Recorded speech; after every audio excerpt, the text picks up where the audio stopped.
Welcome back. ખેડાથી સમાચાર છે. ઠાસરાના ગામડાઓમાં પ્રાથમિક સુવિધાઓનો અભાવ સામે આવ્યો છે. ખરાબ રોડ રસ્તા પરથી પસાર થવા સ્થાનિકો મજબૂર બન્યા છે. ગરખુણિયાથી પાનવણિયા ડાકોર સુધીનો માર્ગ ખરાબ છે. માર્ગ અને મકાન વિભાગને 10 વર્ષમાં 1 કિલોમીટરનો રસ્તો રિપેર કરવાનો સમય નથી મળ્યો. ગરખુણિયાના સ્થાનિકે ન્યૂઝ કેપિટલને પોતાની આપવીતી જણાવી છે. સરપંચ, ધારાસભ્ય અને અધિકારીઓને રજૂઆતો કરવા છતાં પણ કામ ન થતું હોવાની વાત તેમણે કહી છે. ન્યૂઝ કેપિટલે માર્ગ અને મકાન વિભાગના અધિકારીને સવાલ કર્યા.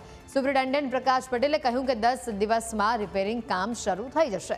હવે જોવાનું એ રહે છે કે માર્ગ અને મકાન વિભાગ ક્યારે આ રસ્તો રિપેર કરી આપે છે.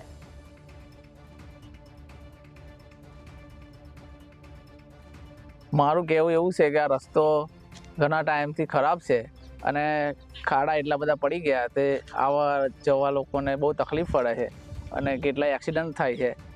વારંવાર રજૂઆત કરે પણ તો આ રસ્તો થતો નથી. પાડવાનાથી દરખોને 1 કિલોમીટરનો રસ્તો છે. જ્યારે પણ કહીએ ત્યારે થોડા ઠેંગડો મારીને જતા રહેશે એ લોકો. પછી એ તો એમનું વહીવટી તંત્ર જે કરતા હોય એ કરે એવી રીતે. આ લગભગ 3 વર્ષથી બિસ્માર હાલતમાં છે સાહેબ, અને પાંડવણિયાથી દરખોણિયા સુધીનો રસ્તો છે. આ ઠેંગડો મારીને કામ ચલાવવો રસ્તો રાખે છે, બાકી બીજું કશું સુધારવાનું કામ થયું નહીં. તકલીફો એટલે તો બહેણી લઈને દૂધ ભરીને જે તો ભરડ દે સીધું જતું રહે, ગટરમાં હેલું આવે એટલે રજૂઆત એટલે આ સરપંચ અમે કહીએ આગળ નથી, સરપંચ ધોન પણ નહીં લેતા. આ પડવણિયાથી દરખોણિયાનો રસ્તો છે અને લગભગ 3 વર્ષથી આ રીતના રસ્તો ખરાબ જ છે. તે તો અમારા સરપંચ દરખોણિયાનો જ છે અને ખબર પડતી નથી કે ભાઈ મારે શું કામ કરાવવું એમ. અને વારંવાર રજૂઆત કરી જે છતાં કોઈ રસ્તાનું કોઈ નિરાકરણ નહીં આવતું, ઠેકડો જ મારવામાં આવે. ઠાસરા તાલુકાના દરકુણિયાનો રસ્તો લગભગ છેલ્લા 10 વર્ષથી ખરાબ હાલતમાં છે. આખરે શું કારણ છે કે આ રસ્તો આવા ખરાબ હાલતમાં છે તે અંગે જ્યારે અમે આ ડાકોર સ્થિત માર્ગ અને મકાન વિભાગની કચેરીનો સંપર્ક કર્યો ત્યારે માર્ગ અને મકાન વિભાગની કચેરીના જે એસઓ છે તેઓએ જણાવ્યું કે રસ્તો છેલ્લા ઘણા સમયથી ખરાબ છે તે તેમના ધ્યાનમાં છે.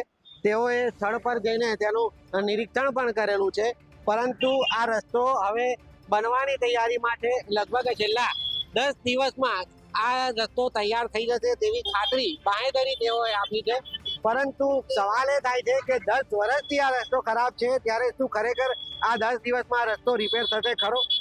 અત્યારે તો જે એસો છે તે બાંહેધરી આપી રહ્યા છે, તેમની બાંહેધરી મૌખિક છે. જ્યારે અમે તેમનો ઇન્ટરવ્યુ લેવા માટે અહીંયા પહોંચ્યા ત્યારે તે એમની કચેરીમાં તો હાજર નથી, પરંતુ હાલ તેમની જે આ મૌખિક બાંહેધરી છે તે સાચી ઠરે છે કે કેમ તે જોવું રહ્યું. યોગિંદરજી, ન્યૂઝ કેપિટલ, ખેડા.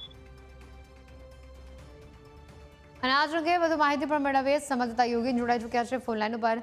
યોગીન, જે પ્રકારની વાત સામે આવે છે, માર્ગ અને મકાન વિભાગના અધિકારીને પૂછવામાં આવ્યું હતું, તેમણે એમ કીધું કે અમે 10 દિવસમાં કરી નાખીશું રસ્તો. સરસ, પણ 10 વર્ષ એ ક્યાં ગયા? 10 વર્ષ જો એના લોકોને હાલાકી વેઠવવી પડી ત્યારે કેમ ન યાદ આવ્યું? જ્યારે મીડિયા પહોંચ્યું ત્યાં ત્યારે જ કેમ તેમને યાદ આવ્યું કે રસ્તોમાં રિપેર કરવાનું છે?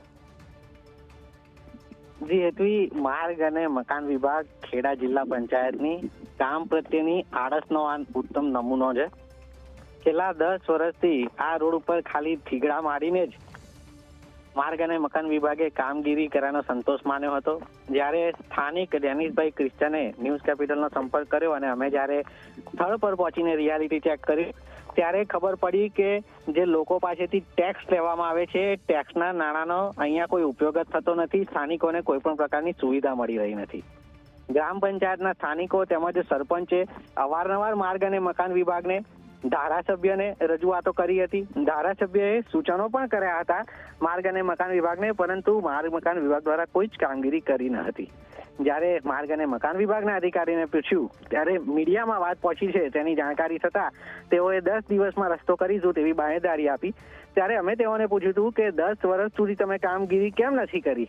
ત્યારે તેઓએ જવાબ આપ્યો હતો કે અમે અવારનવાર ત્યાં રિપેરિંગ કામ કરીએ છીએ, પરંતુ કેવું રિપેરિંગ કામ તે લોકો કરે છે તે દ્રશ્યોમાં જ જોઈ શકાય છે. હેતવી. બિલકુલ યોગીન, આભાર વિગતો બદલ.